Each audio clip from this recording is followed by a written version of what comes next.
Olá, seja bem-vindo, bem-vinda aqui a mais um episódio do podcast Amazônia Empreendedora. Toda semana a gente está aqui falando com alguém, uma pessoa interessante, que vem falar sobre negócios, inovação, tecnologia e empreendedorismo. E essa semana a gente está recebendo aqui o Vanderlin Raposo, que é especialista no NDT na área de Data Center e Segurança, atua na área há mais de 15 anos, formado na área de redes de computadores, instrutor da Academia Cisco há 10 anos e também representante do Brasil na World Skills em 2019 na área de redes de computadores. Seja bem-vindo, muito prazer te receber, Vanderlin. Obrigado, meu amor. Obrigada aí por abrir um espaço na sua agenda e estar aqui com a gente hoje. E a gente hoje vai falar bastante sobre segurança cibernética nas empresas. E aí eu queria falar com você sobre um laboratório de cibersegurança que tem lá no INDT. Como é que funciona? Como é que quem quer contratar, como é que faz para usar? O que faz esse laboratório? Conta tudo para a gente aí sobre essa área de atuação do NDT. Obrigado pelo convite. Então, lá no laboratório, ele é voltado tanto para os projetos que o NDT sustenta, quanto hoje nós ajudamos o mercado a entrar, se capacitar e deixar ele condizente com o que o mercado precisa. Como assim? Nós conseguimos ajudar as pessoas a ter monitoramento, que a maioria das empresas não tem visibilidade, né? Está ajustando a uma ISO, como ISO 27001. Hoje o Instituto tem uma área de LGPD, nós conseguimos apoiar isso também, ajudar as empresas a se adequar à LGPD. Então, no nosso data center agora, nós conseguimos armazenar dados. Dentro da 27001 existe uma exigência que é que você tem que ter um backup seu e o seu backup tem que estar em outro local.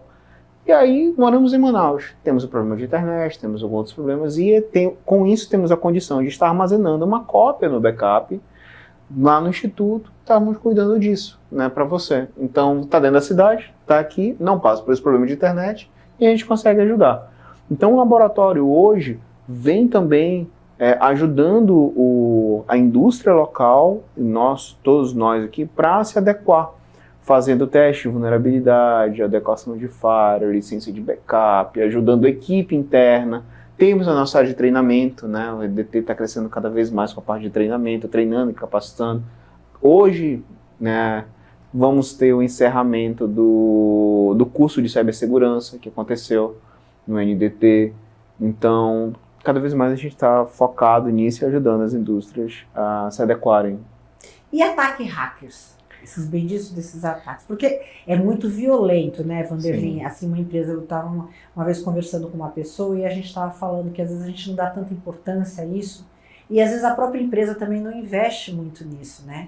Até que, por exemplo, você imagina na indústria alimentícia ter um erro numa fórmula de um leite infantil, por exemplo. O que isso vai reverberar lá no mercado, né? Sim. Porque você tem lá a composição, aí tem um ataque hacker e tal, muda aquela composição e aquele leite sai para venda, chega até o consumidor final, totalmente inadequado.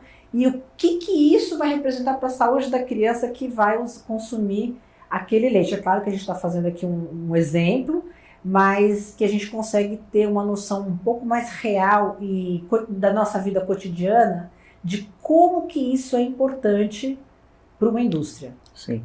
A gente tem dados que aconteceram historicamente, né, quando a gente fala de cibersegurança. Um dos dados foi ataques em usinas nucleares, né, que já aconteceu ao redor do mundo, então é real, isso pode acontecer se parar, se tem um grande impacto. A nível nacional, eu já soube, desde quando eu comecei na área, em ataques onde pararam cadeias de produções inteiras, antes da pandemia. Você lembra algum exemplo? Teve, por exemplo, Mato Grosso, quando eu estava no Senai, lá chegaram a entrar em contato conosco, sempre estive na área de competição, então sempre estive envolvido com isso e sempre estive nos fóruns. E no Senai também a gente dava esse apoio, né? Quando tinha uma equipe lá, eu fazia parte dessa equipe de cibersegurança. Você sempre é aquele que tá com Sim, estava né? enturmado, querendo aprender, querendo... Sim. E aí ele entrou em contato porque a cadeia de produção madeireira dele toda estava parada porque um ataque de ransom tinha apagado todas as plantas de corte e aí eles não tinham mais como produzir. Não tinha backup? Não tinha backup, não tinha um plano de contingência, não tinha nada guardado em local nenhum. O resgate era muito caro e eles não sabiam o que fazer para retomar nessas informações. Então não é algo assim que você possa dizer, vai acontecer. Não, acontece, né? Alguns bilhões de dólares já foram perdidos durante esses anos. De vez em quando eu estou falando com você, mas eu estou lembrando, de vez em quando tem uma situação que diz, a Renner passou por não sei o quê, a empresa tal passou por... Então, assim, realmente é mais real do que a gente imagina. Né? Sim, mas é o que a gente fazia. Então esse é um problema do mundo inteiro, tá? Não é uma empresa no X, Y, não. A questão é não se vai, é quando vai. Né? Infelizmente, hoje a gente vive essa realidade. Você pode ter pequenos ataques, grandes ataques, mas você vai ter em um momento uma ameaça. Desde um escaneamento do que onde você está, até mesmo um ataque massivo, né? Que pode derrubar, que pode deixar offline, que pode roubar informação.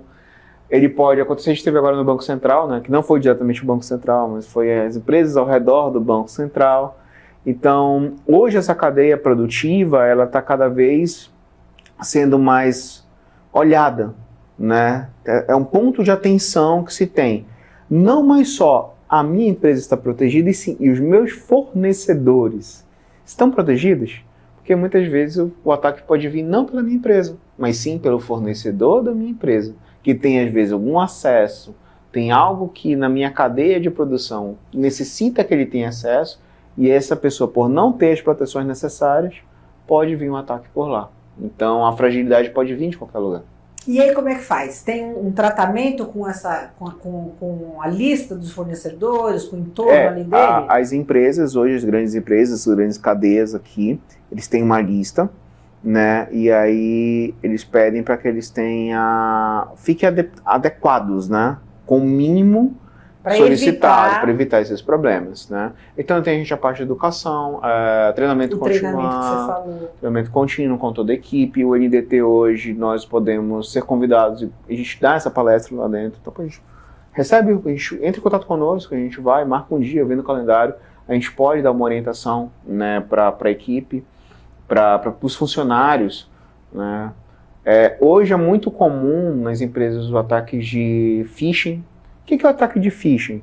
Phishing não mais é que um e-mail que chega para você, se passando pela Microsoft, se passando pela Amazon, se passando pelo banco que você recebe, né? Atualize seus dados bancários, clique aqui.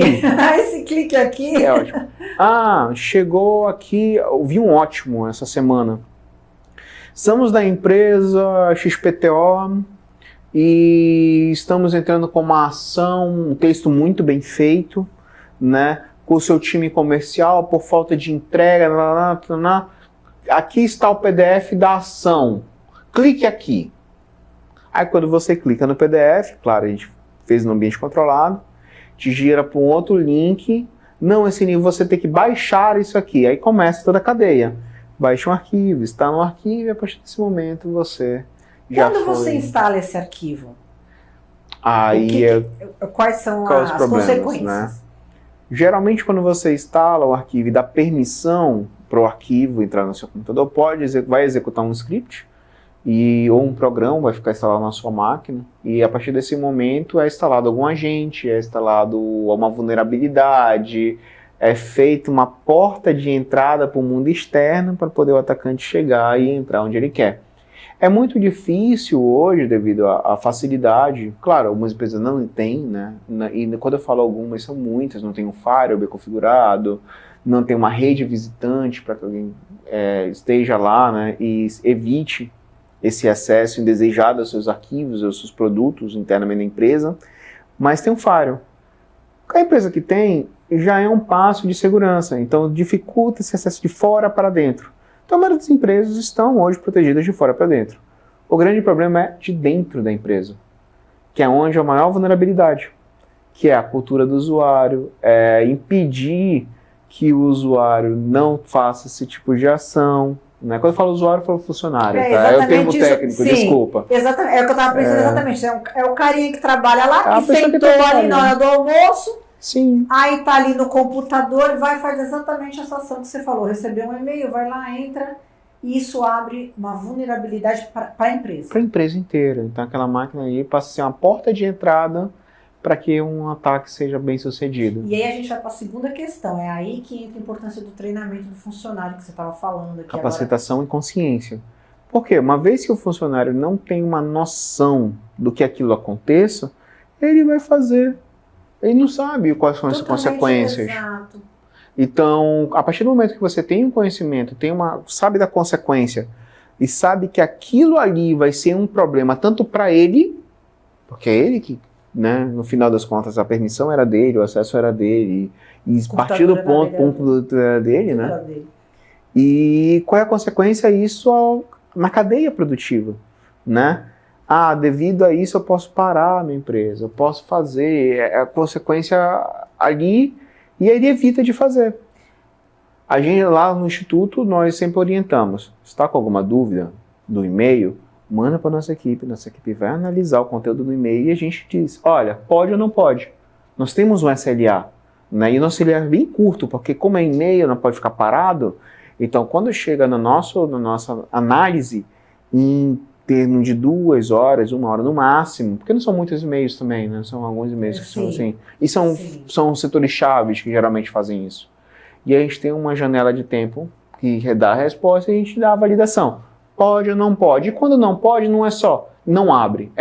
Não abre por causa disso, daí a gente dá uma explicação para poder a pessoa ter uma noção do que e por que não. Uma aula ali, né? Não é só sim ou não, né? Não, tem que explicar o porquê. Não faz só sentido eu dizer sim ou não. Pode? Não pode. Por que não pode, né? É o famoso educar. Sim, educar, exatamente. Na próxima vez a gente já vai ter essa conscientização. Sim. Vanderia, eu não posso perder a sua participação aqui, para você falar para a gente, para as empresas, né, para quem estiver nos acompanhando aqui, quais são as medidas que uma pequena empresa que talvez não tenha grandes verbas para investir em segurança cibernética, né? São pequenos negócios, tal, mas que também precisam de proteção, né? O que pode ser feito? O que essas empresas podem fazer de mais em conta, vamos dizer assim, para pelo menos evitar, para entrar num funil e evitar esse tipo de ataque? A gente sabe que o mercado hoje, apesar de ter um polo industrial muito grande, o próprio Sebrae mostra esse número, né? Que as pequenas e médias fazem a maioria das movimentações do mercado. Não vou falar em porcentagem, que eu posso estar sendo... posso estar errando, mas é um dado que minha família presta serviço para o Sebrae, então a gente tem muito acesso ao Sebrae, então a gente sabe que o pequeno e médio movimenta o mercado. E uma coisa que a gente sempre diz é o seguinte, equipamento de trabalho é de trabalho, né? Separe um equipamento para trabalho. Deixa aquele equipamento para isso. Por quê? Eu deixo esse equipamento para o uso da família. É o trabalho mais uso da família. Pode ter uma criança usando, pode ter um adolescente que instala algo, está conversando com alguma coisa, instalando algo que é inapropriado, vai instalar um joguinho, vai instalar algo que estava fora do controle e pode te impactar em algum momento e vai te prejudicar no trabalho. Já tem uma empresa maior, né? Não tem um escritório, já tenho 5, 6 funcionários, 10 funcionários, né?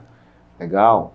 Então a preocupação é fazer a autenticação nas máquinas, saber que quem está usando aquele equipamento, saber qual individualmente os acessos àqueles computadores, ter uma rede para quem visita seu ambiente, não dar o acesso direto ao mesmo acesso de dados que tem os seus arquivos, que tem o seu sistema. Chegou um visitante, olha, tem uma rede visitante, acessa a minha rede visitante, você quer a internet? Acessa por aqui. É uma informação interna, é um equipamento interno. Vai para a rede de equipamentos, vai para a rede que tem essa informação. Como eu falei, é mais difícil, né, o ataque de dentro para fora. Manter máquinas atualizadas, manter um antivírus, é o mínimo de investimento que você tem que fazer para que aconteça. Cresceu mais um pouquinho? Coloca um firewall. Já coloca uma proteção de conteúdo, né, nesse firewall. Poxa, Vandelinho, um firewall é muito caro. Existe no mercado hoje, são open sources que podem ajudar. Procura um profissional que pode fazer. Talvez a mão de obra do profissional seja mais barata do que o hardware. Não tem dinheiro mesmo assim? Já existe antivírus hoje que já faz esse trabalho de bloqueio de conteúdo. procura um que atende essa necessidade. E aí vai te atender e fazendo com que isso diminua a possibilidade de acontecer. O funilzinho que eu estava falando, né? São dicas assim, até simples, né? Sim. E que a gente não se atenta, né? Essa questão que você falou, a primeira que você disse assim, separa, tenha dois, né? Um computador pessoal teu e o do trabalho. É o da família, porque assim, hoje é o da família, né? Porque todo mundo senta lá, ou mesmo você, que você usa tudo junto, aí você vai lá, cai um e-mail teu pessoal, tu vai lá e entra e... Sim. Então, às vezes, são coisas até que simples, mas que são muito efetivas, né? Que podem ajudar aí, principalmente quem tem empresa pequena, quem está começando, quem não tem ainda uma verba boa para segurança cibernética. Então, acho que são assim, dicas muito úteis. E agora falando, tem mais alguma nesse sentido? Não, acho que esses são os maiores pontos, até porque quando a gente fala dessa questão de separação, aí vai do pequeno ao grande. Eu vi que é uma obrigatoriedade, assim, por exemplo, lá no grande, vamos falar dos grandes. Isso. Mesma coisa. Praticamente o que o médio faz, o grande tem que... Aí já é uma obrigação do grande fazer, né? Mas o grande ele faz numa escala maior, porque a porta dele de entrada, como você mencionou, é muito maior. Às vezes tem 200, 400, 500 funcionários. Sim. Então são mais pessoas ali que podem acessar, mais pessoas que podem ter essa facilidade de abrir aí essa porta e trazer aí consequências grandes para as empresas. E agora, Vanderlei, falando um pouco mais como pessoa física, nós, enquanto pessoas, né, cada dia mais a tecnologia ela é muito boa, né, ela vem muito para o bem, né, o desenvolvimento tecnológico, a inovação, mas também é usada para coisas ruins. Sim. Né, assim como ela se desenvolve para a melhoria da nossa vida, ela também é usada de uma forma que nos prejudica muito. E eu acho difícil hoje, quem que nunca sofreu um golpe, quem que nunca recebeu esses e-mails que você está mencionando, o que está acontecendo de golpes modernos que a gente tem que estar atento? Olha, hoje ligações, né? É muito comum você receber uma ligação, você passando por um banco, você passando por alguém. Todo dia eu recebo. Todo dia, infelizmente. Várias vezes por dia. SMS, ficar de olho. Hoje não é porque é um número curto, é um número seguro, né? Então antes você saber que era um número seguro, você olhava se era um número curto e ele validava que era uma operação segura. Hoje não mais, porque é muito barato você ter um número curto. Eu, como uma empresa, uma pessoa física, posso comprar e fazer esse serviço. Então ficou muito simples fazer, né? E sempre validar, e sempre assim, desconfiou, é banco, entra em contato com o banco não vai te ligar assim. O banco não vai te passar um SMS, o banco não vai te passar um WhatsApp qualquer, né? Tem um pouquinho de maldade, né? Sim. Tem um pouquinho de percepção, porque a gente ainda vê muita gente caindo em golpes, muita gente fazendo transferências bancárias. A gente fica triste, né? Porque às vezes são pessoas vulneráveis, né? Pessoas idosas, então, que acabam fazendo esse tipo de transferência e, gente, é um estrago muito grande de tirar aquele dinheirinho teu. Pessoas que, eu tirei a minha foto do WhatsApp, já não uso mais, porque estavam pegando a minha foto e mandavam para minha filha, ou mandavam para pedindo dinheiro, pedindo transferência, Então, assim, é chato. Uma vez no mês, alguém da minha família fala, você só mudou de número? Eu falei, não mudei. Então, quanto mais conhecido você fica, quanto mais você aparece, infelizmente, mais isso vai acontecer. Desconfiar, né? Eu acho que às vezes falta assim um pouco da gente. Aí, às vezes a gente é inocente demais, eu acho. E cai em golpes assim desnecessários, né? Ter um pouquinho de quando está entrando aquela mensagem, da onde que ela realmente está vindo, né? Desconfiar. Sim. Para não deixar uma porta aberta aí e cair desses famosos golpes. Agora, para o final de ano, tem mais alguma dica assim, especial? Porque agora começa essa época de Natal, compras. Sempre também, cuidado com os comerciais, cuidado com os preços aí baratos demais, né? Isso é verdade. Dá uma checada antes, vê se o site é seguro, vê se tem um cadeadozinho verde lá em cima na hora de aplicar o site, lê se realmente o domínio está certo, se é o domínio que você quer chegar. Né? Acho que são pequenas coisas que você tem. São detalhes, mas são muito importantes, né? Essa do cadeadozinho, ela é bem útil. Bem útil, assim. Maravilha. Querido, quero agradecer muito a sua participação aqui com a gente, foi sensacional, acho que a gente conseguiu falar um pouco da segurança cibernética como um todo, conseguimos levar para as empresas, né? Achei fantástico a sua colocação, desde os pequenininhos até os grandes, e também falar um pouco no sentido da nossa vida pessoal, para a gente ter um pouquinho mais de desconfiança e cuidado aí na hora de usar a rede, porque tem os bons, mas infelizmente também tem muita coisa ruim. Sim. E que a gente tem que estar sempre muito atento, tá bom? Claro. Muito obrigada. Sempre que precisar, pode me chamar. Com certeza, você vai voltar outras vezes. É isso aí, gente. A gente está chegando aqui ao final desse episódio do Amazônia Empreendedora. Lembrando que esse episódio, o podcast, é uma parceria do Jornal do Comércio e também conta com o patrocínio do INDT. Um abraço para vocês e semana que vem a gente volta. Até lá.